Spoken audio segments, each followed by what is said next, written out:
პირველი ტიმოთეს მიმართ ეპისტოლე პავლე მოციქულისა მესამე თავი გადაშალეთ იგივე ძალიან გთხოვთ გადაშალოთ და დავეთანხმოთ ამ იმას. აი ასეთი რაღაცა წერია. პირობები ეპისკოპოსებისა, პირობები დიაკვნებისა. ესე იგი გამოდის რომ პავლეს დაუდგენია ეპისკოპოსები და პავლე აგერ გვასწავლის როგორი უნდა იყოს ეპისკოპოსი. სარწმუნოა სიტყვა თუ ვინმეს ეპისკოპოსობა სურს კეთილი საქმე დომია.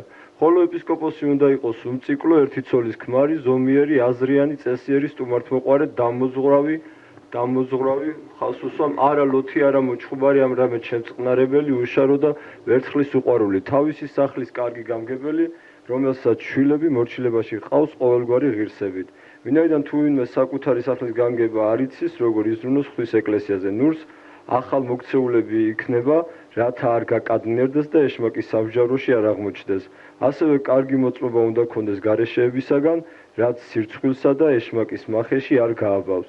დიაკვნებიც პატიოსნები უნდა იყვნენ. არა ორპირნი ღვთის ნაკლებად მოძულენი ანა ანგარნი, რათა წმინდა სინდისით ინახავდნენ რწმენის საიდუმლოებას. ესენი წინასწარ უნდა გამოიცადონ და შემდეგ თუ უბიწონი იქნებიან იმსახურონ. ასევე მათი ცოლებიც უნდა იყვნენ პატიოსნები, არა მაბეზღარნი, კნემა მოსილნი და ყველაფერში ერთგულნი. დიაკვანის ერთი ცოლის ქმარი იყოს შვილებისა და ასე შემდეგ. ესე იგი ეს წესებიც უკვე დადგენილია, ესე იგი დაადგინეს ხო მოციქულებმა ეპისკოპოსები და ხუცესები და დიაკვნები. აი გამეცი პასუხი ხო წერია ეს ამ სახარებაში. რომ ჩვენთან არ არიან ხუცესები, არ არიან აი ზუსტად მანდ მივედით ჩვენ ახლა. მაშინ რატომ არის ესე იგი თქვენ გინდა თქვენი მოძღვრები და თქვენი ხუცესები ესე იგი ხელდასხმული არც ერთ შემთხვევაში მე ვამბობ იმას რომ თქვენ წეღან თქვით რომ თქვენ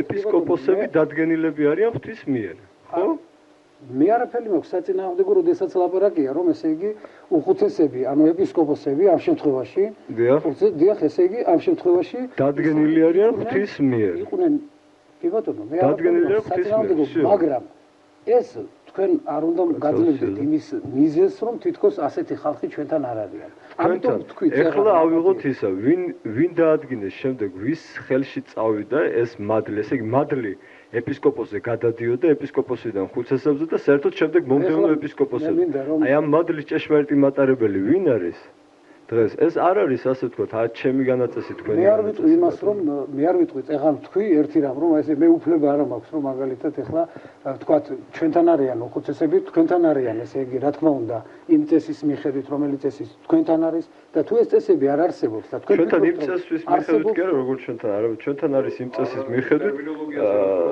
ხო წესებს არსებობს ხუცესები კი არა ეპისკოპოსია ეპისკოპოსის და უხუცესის და დიაკვანის და ვფიქრობთ უხუცესი საკითხული ციტატი და არა ეპისკოპოსი და ნუ ვიტყვართ სხვა ტერმინოლოგიას რაც წერია ბიბლიაში ჩვენთან ეწოდებათ უხუცესების და ეპისკოპოსები მე თქვენთან თქვენ ლიტერატურაში მოდელი და უხუცესი წაღამ თქვით რომ ესე იგი თქვენთან და ჩვენთან ეხლა მე მინდა რომ აი ნამდვილად თქვენთან და ჩვენთან რაც არის ის დარჩეს მე ვფიქრობ იმ ადგილებზე რაც არის ვერ თქვენ შეცვლით და ვერ ჩვენ შეცვლით ხის გადადგენილია ჩვენთან რაც არის თქვენი ისევე წერია როგორც ეს გაგრძელდეს დისკუსიაში ამიტომ მე მინდა დიდი მადლობა მოგიხადოთ აქ იმისათვის რომ მოგვიწვიეთ მაგრამ მე პრინციპში არ ველოდი იმას თუ ეს ჩვენი საუბარი ასეთი დაპირისპირებულ სახეს მიიღებდა ამიტომ მე ბოდიშს ვიხდი და მე მაგალითად მე მინდა რომ დაქტოვოთ რა თქმა უნდა თქვენი პოზიციის დამტკიცებას და თქვენი წამსის ნათლად წარმოჩენას თუ ვერ ახერხებთ გაქცევა არ არის აქედან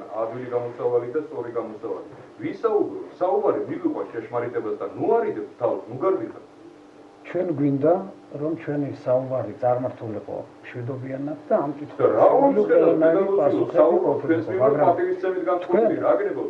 თქვენ განსაკუთრებით იმ წესების უკვე რაღაც მტკიცებები გნებავთ რომელიც წესებით თქვენია და ამის უფლება არც მე მაქვს ალბათ და არც იმ წესების შეიძლება ასე ითქვას ხელყოფის ან რაღაცის უფლება დანიშნის და ასე შემდეგ მტკიცების მოყვანის უფლება არ გვაქვს სანამ რაიმე ფაქტი არ იქნება ისეთი რაც ვთქვათ მაგალითად ამ დროს იქნებოდა საწინააღმდეგო ანუ ესე იგი შეუფერებელი უხუცესისთვის ან სხვა ვინმე აი ბატონო მე მინდა მშვიდობიანად ესეთი მაშინ ერთ შეკითხვაზე თუ შეიძლება პასუხი გაგვეცეთ ყოფილა თუ არა თქვენ საგუშაგო მეტი არაფერი ჩვენ ალბათ მე ვფიქრობ რომ ვინაიდან გვასწავლის ღმერთის სიყვარულს ურთიერთობაში, მე მინდა კვლავ იმ წესის მიხედვით დავცილდეთ, რომელზედაც შევაჩერე ყურადღება, როცა ვთქვი, რომ ესე იგი გიყვარდეს მოყვასი შენია. ამიტომ მე ოღონდ ვიხდი ნამდვილად და თუ კი ასე წარიმართებოდა, მე არ ვიცოდი ეს ნამდვილად ასე დაპირისპირების სახეს მიიღებდა და ეხლა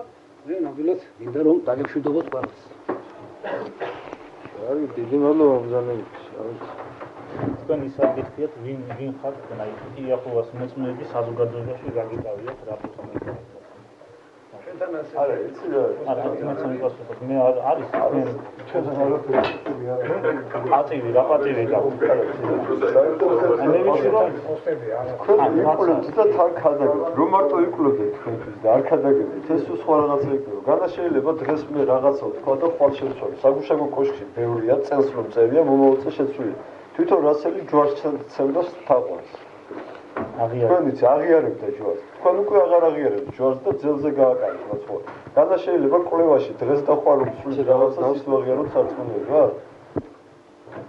მინდა რომ ნამდვილად ვინაიდან ამან ასეთ სახე მიიღო ნამდვილად როგორი სახე არა ვიტარი მოაწყობნა ვინმე არა დაფერ როგორი წარმოადგენს არა უშავს მოვემზადოთ შემდეგისთვის უფრო საფუძვლიანად წარმოდექით და მატრობა გაქცევა აღარ დაგჭირდებათ ფეროვის შენის იმას გეუბნებიან რა დაპირისპირება კადრად გამერული შეიძლება თქვენ არა მარტო ეკლესიას და სარწმუნოებას ხრჩავთ არამედ ერთსაც ხრჩავთ თქვენ არა მარტო თქვენ არა მარტო ეკლესიას უპირისპირდებთ ეს ეროვნული დაპირისპირებაა თქვენ ებრძვით ეროვნულ სახელმწიფოსაც მე ეს შეკითხვები თქვენ რომ გაგეცათ პასუხები აღმოჩნდებოდა რომ ეს ასე იყო იმიტომ რომ თქვენ გაქვთ შეკითხვაში თქვენი მოწმეები ჯარში სამსახურზე უარს ამბობენ თქვენი მოწმე იარაღს არ ავიღებთ სამშობლოს არ დავიცავ თქვენ ებრძვით ეროვნულ სახელმწიფოსა და არ ვიცით თქვენ ვისი აგენტები ხართ ვინც ეროვნულ სახელმწიფოს ებრძვის ის ვიღაცის აგენტიც არის ალბათ და ღმერთმა გონზე მოგებული